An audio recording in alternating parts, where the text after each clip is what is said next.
The region of North Africa is incredibly old. As a matter of fact, one of the oldest human fossils, if not the oldest human fossil, the Jebel el-Hood skull, which dates back to more than 300,000 years ago, was found in Morocco. And over here we've got a reconstruction of the Jebel el-Hood skull. The first people who impacted the Moroccan genome are known as the Iberomaurusians. And over here we've got a reconstruction of an Iberomaurusian man as well as an Iberomaurusian woman. These guys have existed in North Africa for more than 20,000 years. And we know that they are related to the indigenous people of Morocco because we found human remains in caves all across North Africa. Around 30% of the Amazigh genome is derived from the Iberomaurusians. But if we look up here, in northern Moroccan's Anatolian Neolithic farmer, around 40% of their DNA is derived from these Anatolian Neolithic farmers. Why is this DNA component so high? Anatolian farmers were one of the first farmers in the world, and as a matter of fact, it's through them that farming spread into Europe. And we've got reconstructions of Anatolian Neolithic farmers. Around 5,000 years ago, they make their way into North Africa, and for this reason, we see a very high elevation of Anatolian Neolithic farmer ancestry. But it wasn't just the Anatolian farmers that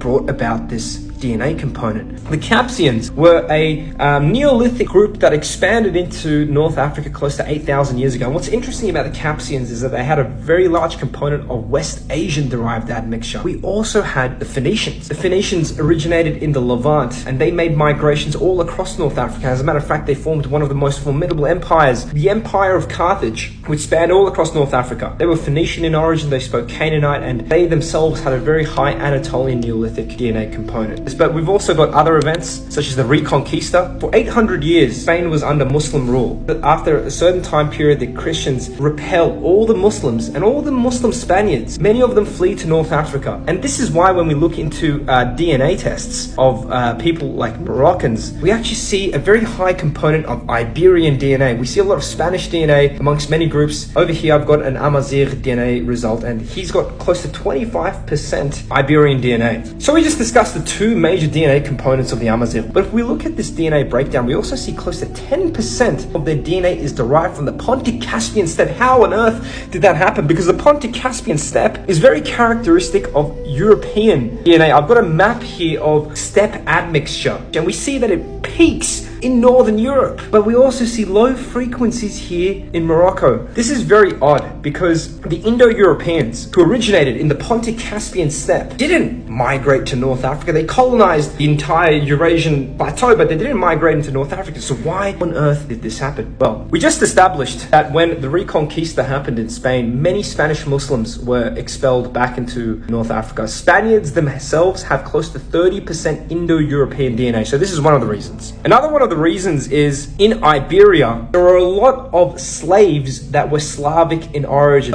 And when the Reconquista happened, they were expelled back into North Africa. But also, we had the establishment of the Vandal kingdom. The Vandals were people who originated in southern Poland. They were a Germanic group. And after the collapse of the Western Roman Empire, they actually formed a kingdom in North Africa known as the Vandal kingdom. So these guys all contributed to this Indo-European DNA that we see amongst the Amazigh people. And it ranges anywhere between 5 to 10%. Now the last DNA component that makes up the sort of Amazigh genome, the last major component is that of West African, or should I say Sub-Saharan African admixture. And there are several reasons to this. I previously described the Iberomaurusians as being the first people in North Africa, but when we do genomic testing, we actually find out that the Iberomaurusians themselves were derived from two ancestral populations. Around 70 to 80% of their genome was derived from a source that was related to the Natufians, and the Natufians were one of the first people to discover farming. They weren't directly related to the Natufians, but they were related to a proto-Natufian source. Whilst around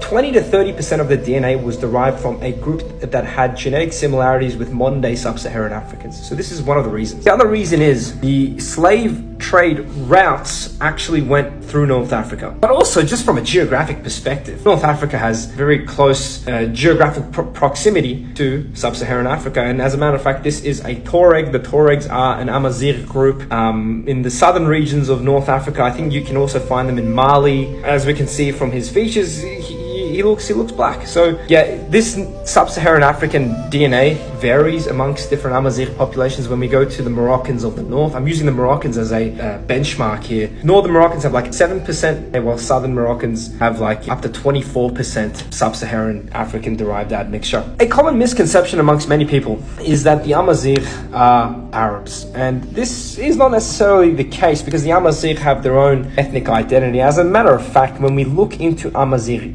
DNA, we don't actually see that much Arab-derived admixture. And I've actually got a 23andMe result of a Amazigh person who did a DNA test on 23andMe, and they've only got like 3% Arabic DNA from the Arabian Peninsula. This is in contrast to a Moroccan Arab, because there are Arabs in Morocco, who has up to 17% Arabic-derived admixture, which is interesting. So this implies that the Amazigh people have maintained genetic continuity despite the countless number of conquests that have occurred in North Africa. And I'm going to pull up a PCA chart. A PCA chart is a principal component analysis chart. It tells us how similar populations are to one another. Over here is a PCA chart of the Gaunch people. And the Gaunch people were the indigenous people of the Canary Islands. And they're actually used as a proxy when we're investigating North African DNA. And over here we can see the Gaunches in green and red cluster very similar with the Tunisians and the Algerians, which implies that, despite many years of conquests, they've maintained onto their genetics. So guys, I really hope you enjoyed this presentation.